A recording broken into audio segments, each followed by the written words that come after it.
ন্যায় পাচ্ছেন কি ত্রিপুরার ছাড়াইকৃত নিরপরাধ 10,323 শিক্ষকরা? বিস্তারিত জানিয়ে দেওয়ার সঙ্গে থাকবে। এসসি 700 ত্রিপুরা শিক্ষককে অবকাশ মঞ্জুর করেছে।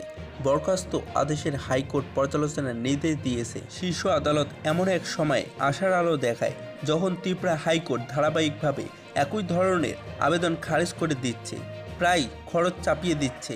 আর ত্রিপুরার 700 জন স্নাতক শিক্ষকের আংশিক প্রত্যাহারে সুপ্রিম কোর্ট তাদের পদত্যাগের আদেশের বিরুদ্ধে তাদের চ্যালেঞ্জের জবাবে হাইকোর্ট থেকে ত্রাণ চাওয়ার স্বাধীনতা মঞ্জুর করেছে।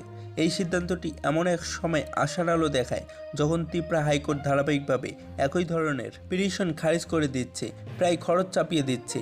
বিচারপতি বেলা এম ত্রিবেদীর নেতৃত্বে সুপ্রিম কোর্টের বেঞ্চ 2 আগস্ট 2024 এই আদেশ জারি করেছিলেন এবং এই শিক্ষকের তাদের অবসানের বৈধতা এবং সাংবাদিকতার বিরুদ্ধে প্রতিবন্ধিতাকারী একটি আবেদনের প্রেক্ষিতে যা রাজ্য সরকার 2017 এবং 2020 সালে প্রয়োগ করেছিলেন।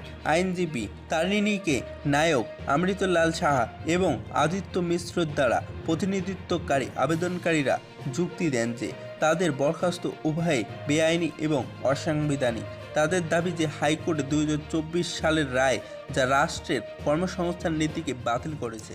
আবেদনকারীরা এই শিক্ষকদের পরিবারের মুখোমুখি হওয়ার ভয়াবহ পরিস্থিতির কথা তুলে ধরেছে, যাদের অনেকেই দৈনন্দিন খরচ এবং অন্যান্য অসুবিধার সাথে লড়াই করছেন। ত্রিপুরা স্কুলগুলিতে শিক্ষক ঘাটতিও লক্ষ্য করা যায়, যা শিক্ষার্থীর শিক্ষার উপর প্রভাব নিয়ে উদ্বেগ বাড়ায়।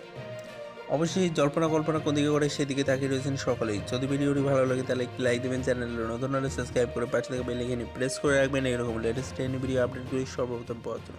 বিয়ে রিপোর্ট, এজিট অফ বাংলা।